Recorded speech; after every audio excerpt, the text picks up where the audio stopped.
हम लगातार किसी न किसी सोच से घिरे हुए रहते हैं। यह हमारे शारीरिक और मानसिक स्वास्थ्य पर बोझ डाल सकते हैं। ऐसे में कुछ वक्त बिल्कुल चुप रहकर खुद के साथ बिताएं। यह आपके स्वास्थ्य के लिए फायदेमंद है। क्या हम हर समय शोर शराबे के बीच नहीं रहते? लगातार लोगों की बकबक, बाहर गाड़ियों का शोर, तेज म्यूजिक की आवाज़, ये सब हमारे तनाव का कारण है और हमारी नींद को बाधित करते हैं। मगर क्या हम कुछ देर के लिए इनसे दूर नहीं रह सकते? जी हाँ, हम खुद के साथ वक्त बिता के और कुछ देर अपने विचारों के साथ शांति का आनंद ले सकते हैं। इसलिए कम बोलें, सटीक बोलें, मधुर बोलें और सबसे अधिक बात जितनी आवश्यकता हो उतना ही बोलें। बाड़ी का बोलना ही नहीं बल्कि मौन में भी शांति होती है। इसका कारण है कि धर्मों में मौन को बहुत महत्व दिया है। श्री कृष्ण कहते हैं, सेहत से मौन का गहरा संबंध है और इससे मानसिक शांति मिलती है। मौन से विचारों में एकाग्रता आती है और रचनात्मकता बढ़ती है। इसलिए जितने भी साधु संत या तपस्वी हुए, सबने मौन रहकर और ध्यान लगाकर ही गुट ज्ञानों को प्राप्त किया। हमारे जीवन में एक नहीं बल्कि बहुत सारे दुखों का कारण बोलना ही है, क्योंकि हमारी समस्या यह है कि हम चुप नहीं रह सकते, हमेशा कुछ ना कुछ बोलते ही रहते हैं और आपको बोलने के कारण ही आधे से ज़्यादा दुख निर्मित होते हैं।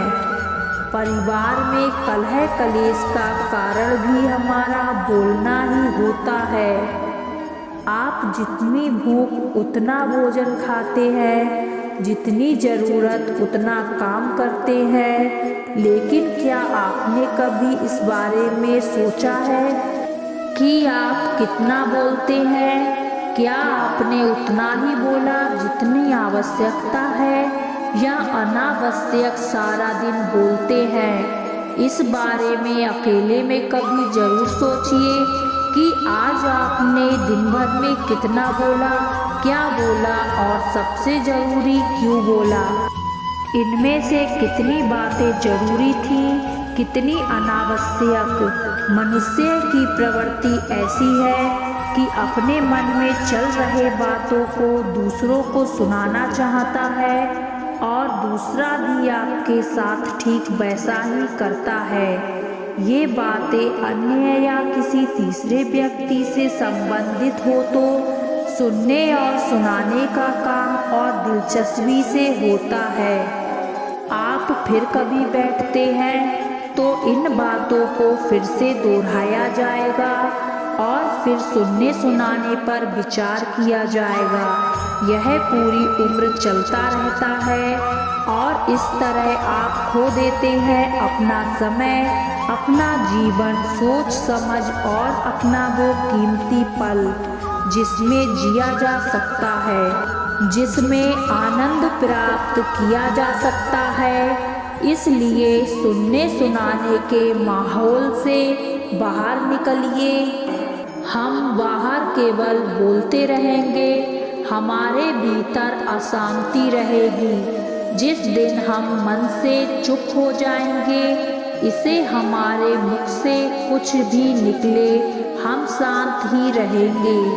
दुनिया में जितनी भी बुराइयां हैं, परिवार में जितने भी कलह हैं, सब बोलने के ही कारण हैं।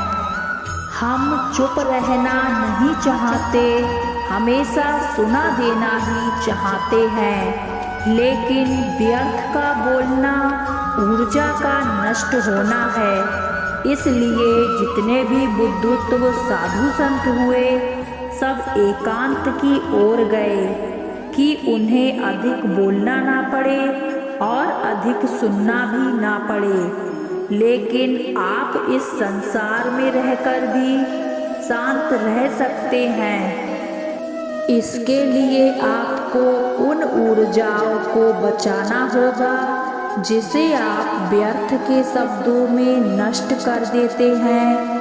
इसलिए उतना ही बोलें जितना कि जरूरी हो। आप सभी ने जीवन में एक कहावत तो सुनी ही होगी, एक चुप 100 को हराए, एक चुप 100 को दुख दे जाए। इसलिए हम कई बार चुप रहते हैं, क्योंकि यह भी सच है कि एक मूर्ख व्यक्ति से मौन रहने से अच्छा उत्तर और कुछ भी नहीं हो सकता। परंतु जीवन में सदैव चुप रहना उचित नहीं होता। गीता में कहा गया है, जहाँ आपका बल बढ़ रहा हो, जहाँ छल कपट हो रहा हो, वहाँ मौन रहने से गंभीर अपराध और कुछ भी नहीं हो सकता। कभी कभी हम सबके जीवन में एक ऐसी और समस्या है, हम किसी ताकतवर के समक्ष मौन हो जाते हैं। ऐसा क्यों? प्रायः हम उसकी ताकत के बचने के लिए मौन रह जाते हैं। मानते हैं ऐसा करने से हम एक विवाद से बच जाते हैं। हो सकता है एक संघर्ष से भी बच जाएं, परंतु ऐसा बचाव देर सवेर एक बड़े संघर्ष को जन्म देता है। हमारा मौन रहना अनजाने में उस व्यक्ति का समर्थन बन जाता है और वो अपने आप को और भी शक्तिशाली अनुभव करने लगता है। यहीं से हमारा भ्रमण प्रारंभ हो जाता है। अनचाहे रूप अनहोनी में सम्मिलित होते चले जाते हैं। यह आगे चल के बड़े टकराव का कारण बनता है। तो फिर आप लोग कहेंगे, इसका तोड़ क्या है? यह समझने के लिए यह जानना आवश्यक है कि ऐसी कौन सी बात है जो विरुद्ध करने से रोकती है। यह सामने वाले की शक्ति तो नहीं हो सकती, यह तो हमारा खुद का डर होता है जो हमें मौन रहने को विवश कर देता है। क्या हमारे मौन रहने से डर को निकालकर अन्याय का विरोध नहीं कर पाएंगे? आखिर वह हमारा क्या और कितना बिगाड़ सकता है? जरा सोचिए। ऐसा करने से हमारा मन कितना मुक्त और हल्का महसूस करेगा। इतिहास साक्षी है कि पापियों की उद्दंडता ने संसार को इतनी हानि नहीं पहुंचाई जितनी कि सज्जनों के मौन ने पहुंचाई है। ये मूर्ख बोल रहे हैं तो मौन रहना उचित है, परंतु कहीं छल हो रहा है, अपराध हो रहा है तो उठिए और विरोध कीजिए।